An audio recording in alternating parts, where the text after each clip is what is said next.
Well, there it is. Shortly after I filmed my new camera episode, I came back down several days later to do some playing around with my cameras, and the Akaso V50 Pro SE bricked itself. I didn't do anything, but that's what I'm getting on it. So I contacted Akaso about it. They walked me through a bunch of things to do, and we could not bring it back to life. So they did issue me a partial refund. I guess that's okay. I got 80% of my purchase price back. I'm not super happy with that because I only bought this camera, in May, and I think I've used it on maybe 3 or 4 videos. As I put in the scrolling text in my new camera video, I don't really need 3 action cameras, so I'm not going to replace that one. I used the refund money to get a bunch of camera attachment hardware, a few things like that that I just keep putting off getting, and I went, well, I have the opportunity now, I'll get all of this. So I've been geeking out on camera attachments. I haven't done a midweek musing in probably 2 or 3 months now. I'm not really sure how regular I can make those. It's kind of whenever something comes up that I think I can shoot really quick and short. And this is one of those days. So here's a little bit of my tale of woe over the last few days. Seems like technology has gone really south. Regarding the new camera video, I used my Synco Lav mic for the entire video. With the new camera, the Synco was plugged in to the circuitry on the new camera.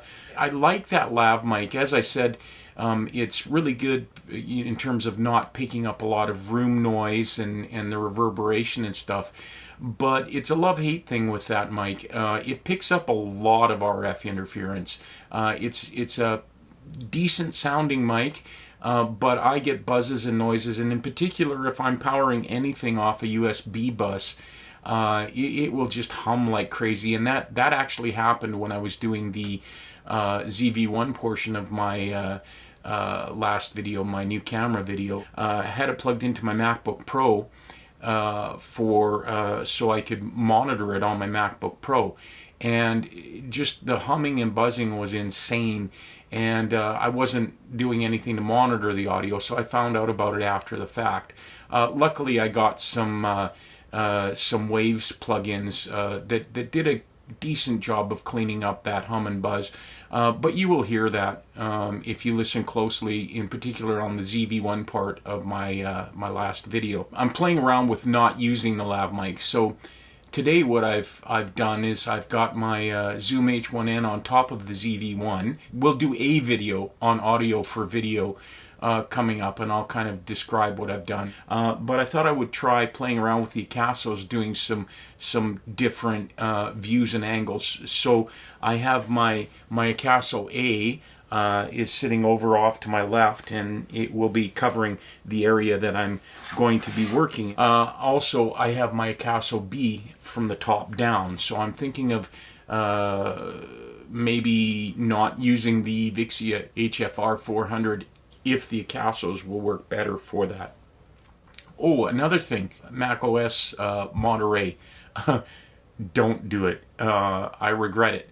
The other day, I got the prompt that the OS Monterey was out, and do I want to update? And just a knee-jerk reaction. I wasn't really thinking about it, and I said, okay. So I updated the Mac Mini in the studio, and then right away came over and updated my MacBook Pro. Well, I haven't noticed any trouble on the MacBook Pro, although I haven't been doing anything with Final Cut Pro or Logic on it. That's just kind of my work notebook. But on the Mac Mini in the studio, I don't know if it's the Final Cut Pro update or the Monterey update. I never do both of those at the same time, and I usually wait to see if there's any bugs. I don't know what bit me. I just did it, and I have had nothing but nightmares.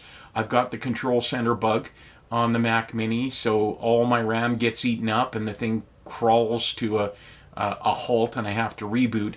and it's caused all kinds of problems with Final Cut Pro. It's not redrawing the waveforms very quickly. It's really slow to do that.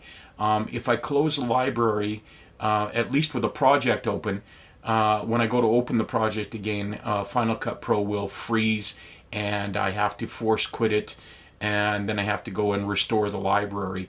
Fortunately, I haven't really lost too much of my edits or things, but I sure did spend an entire day last week trying to figure out what the problems are and how to get around them. So I may be back revving to Big Sur if Apple doesn't acknowledge this bug sometime soon, and that really sucks. It's a lot of time to reinstall everything, reconfigure everything.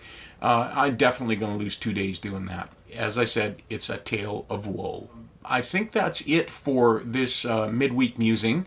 Thanks for watching. Like and subscribe. All the information, One Soul Thrust, and everything else is below as usual.